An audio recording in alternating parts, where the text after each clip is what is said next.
Un événement incroyable et pendant longtemps conçu comme impossible s'est pourtant produit. Uatu, le gardien vivant sur la Lune et présent pour observer notre monde, a été aveuglé. Quelqu'un doit donc prendre sa place et reprendre l'observation, et c'est près de 20 ans plus tard qu'un candidat idéal est enfin prêt pour cette lourde tâche. Machine Man, ou plus simplement Aaron Stack, est un être entièrement synthétique, fait de mécanismes et de courants électriques. Une machine, un androïde créé par l'homme dans un fol espoir d'atteindre un jour l'immortalité. C'est lui qui a été choisi par Uatu pour lui succéder en tant que nouveau gardien à la vue infinie. Mais Aaron a bien du mal à se faire à son nouveau rôle, et beaucoup de questions le taraudent encore quant au sort exact qu'a connu la Terre durant les dernières décennies. Au travers du dialogue incessant entre Uatu et Aaron, nous apprendrons à redécouvrir entièrement un monde que l'on croyait connaître sur le bout des doigts, et nous serons à de nombreuses reprises confrontés à de nouvelles réalités, ou plutôt conceptions de ce qu'est la réalité. Sur Terre, il n'existe plus un seul être humain normal. Désormais, et ce depuis des années, chaque personne développe des pouvoirs, des capacités autrefois surhumaines et aujourd'hui apanage de toute une espèce.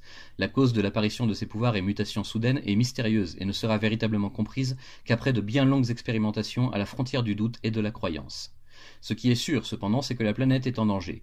La guerre incessante que livre Namor, prince d'Atlantis, aux habitants de la surface, a généré une véritable crise globale, et certains ont commencé à échafauder des plans pour en tirer profit. De tragiques répercussions frappent les quelques héros qui continuent malgré tout à lutter pour la liberté et l'ordre, au milieu d'un monde qui sombre rapidement dans le chaos le plus total.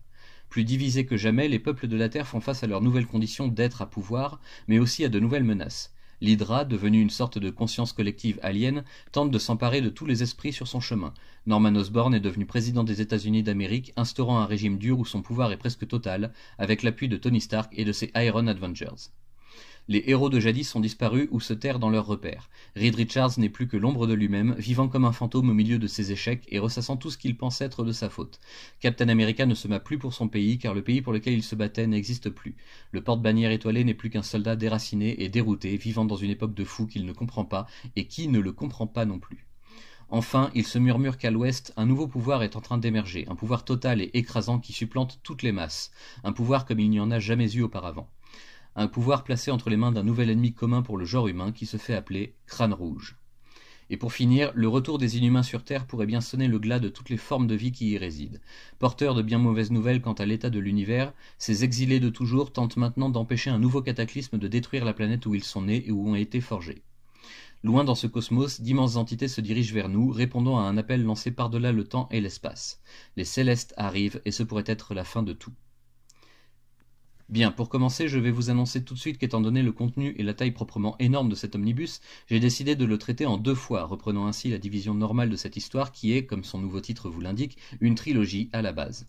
Ici, je vous ai donc introduit le premier volet, Terre X, qui sera suivi bien entendu par les 2 autres en temps voulu, parce que croyez-moi, il y a largement matière à en faire 3 articles, surtout si on veut rendre justice correctement à ce récit d'anthologie. Concentrons-nous sur les quelques 16 monstrueux chapitres qui composent cette histoire incroyable et si massive qu'est Terre X.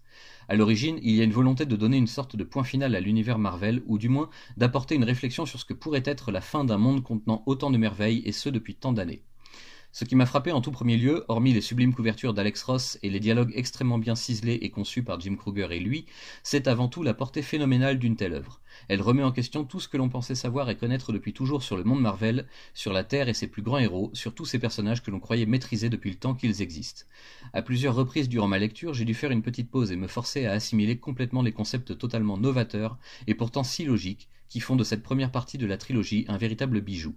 Terre X est, selon mon humble avis, une œuvre très fortement humaniste, comme on en voit très rarement dans le domaine des comics, et particulièrement ceux des super-héros. L'idéalisme, ça oui, c'est très commun, on en trouve un peu partout, mais l'humanisme véritable, cette fois quasiment inébranlable en la nature humaine et en le genre humain, face à toute critique et toute opposition nihiliste ou supérieure, c'est fort, très fort même. Un autre point de vue des plus intéressants, c'est cette façon qu'a ce script de tout mettre en place à l'époque, dans cette fin des années 90 assez douloureuse pour Marvel, pour que les futurs auteurs puissent s'inspirer d'à peu près tout ce que l'on y trouve.